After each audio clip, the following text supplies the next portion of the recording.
Are you on SCD diet or GAPS or something like that and missing chocolate chip cookies? It's hard to make them, as you know, because even if you use cocoa butter and all SCD ingredients, they melt when you bake them. Well, I'm going to show you how you can get these delicious white chocolate macadamia nut skillet cookies and not have your chocolate melt into oblivion. This recipe is featured in my new book, Cookbook, Don't Skip Dessert Volume 2, which is a completely grain-free, gluten-free, and all recipes are SCD in this cookbook.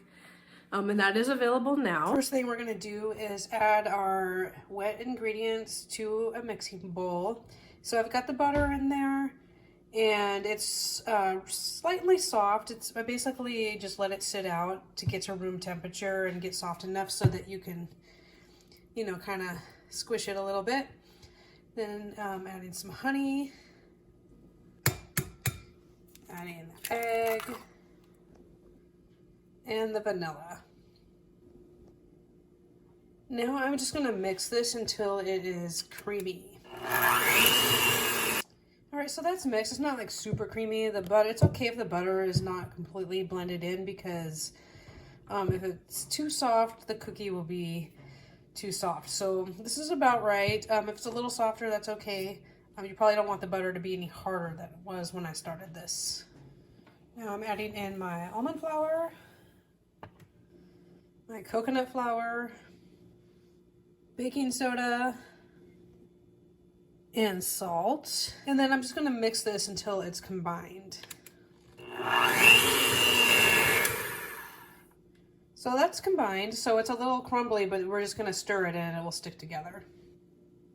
And now I'm adding in my macadamia nuts. If you don't follow SCD and you want to use just whatever kind of chocolate chips you use, that's fine. You can just stir them in right here with the macadamia nuts. You don't have to go through the next steps with the white chocolate. I'm just going to stir these in. So, you know, with these macadamia nuts, you might notice they're roughly chopped. Because this is a skillet cookie, I left them a little bigger than I would if I was making smaller individual cookies. I just like big pieces to go with the big cookie. I'm going to put everything in this pan that I have. This is a 10-inch skillet, cast iron, and I lightly greased it with some butter. You could also use coconut oil. You just want it to be, your pan should already be seasoned, but we don't want any stickiness, and the butter works really well for that. And I have made this a couple times, and I've never had anything stick to it that I couldn't, you know, that couldn't get out or was stuck on the pan or anything like that. This works very nicely for a cookie. So I'll put it in here, and then I'm just going to start spreading it out. We want it in a nice even layer. So I have the dough in the pan. As you can see, it is not perfectly to the edges. This is a cookie, so it will spread out. It doesn't have to be perfect like a pie crust does. So it just needs to be evenly in the bottom of the pan. Kind of, you know, I have it about a ½ inch thick or so. And then we're going to throw it into the oven. So this baked for 25 minutes. As you can see, it's golden brown around the edges and on top, and a little more darker around the edges, which is how we want it. You want it to be firm to the touch, but not hard. You just don't want it to feel raw. So what we need to do is let it sit here and cool enough that we can put the white chocolate on there. So that's about 15 to 20 minutes. So I'm going to let it cool. All right, so this has been cooling for about almost 20 minutes now. And so we are ready for our chocolate test. So this is my white chocolate cocoa butter candy, which I will put a link for. There's a recipe for it on my website. And I made the candy into these chunks. So I just used a mold that was actually a dog treat mold, but it was little squares. So you want like chunks like this, so kind of bigger than a chocolate chip, because we need it. It's going to melt a little bit.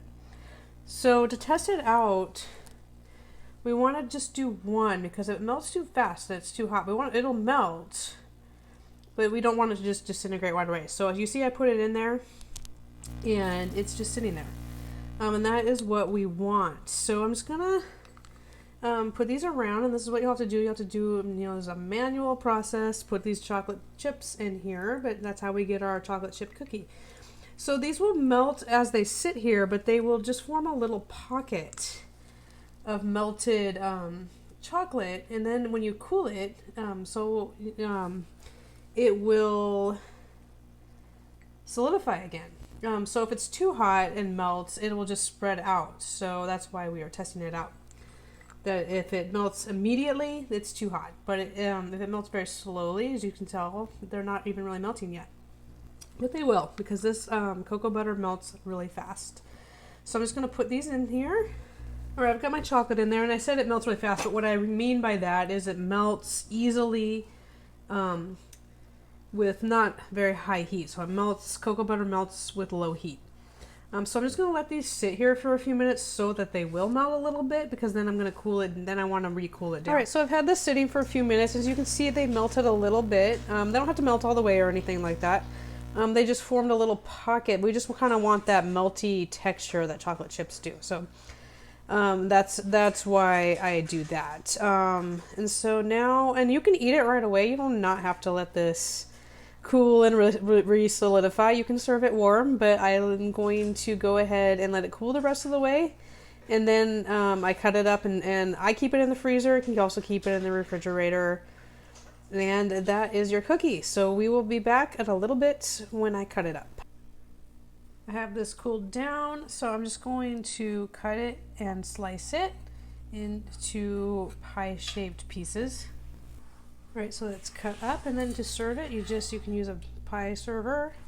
And as you can see, it did not stick, and there is your cookie. And here's one of the cookies after it's been chilling for a while. You can see that the white chocolate is in there, just like any regular cookie with chocolate chunks in it. And that's why I really like it. And it's got the crispy brown bottom, and these are so good. It just really has that traditional chocolate chip cookie flavor and texture and feel, and that's what I love about these cookies. I hope you enjoy them as much as I do.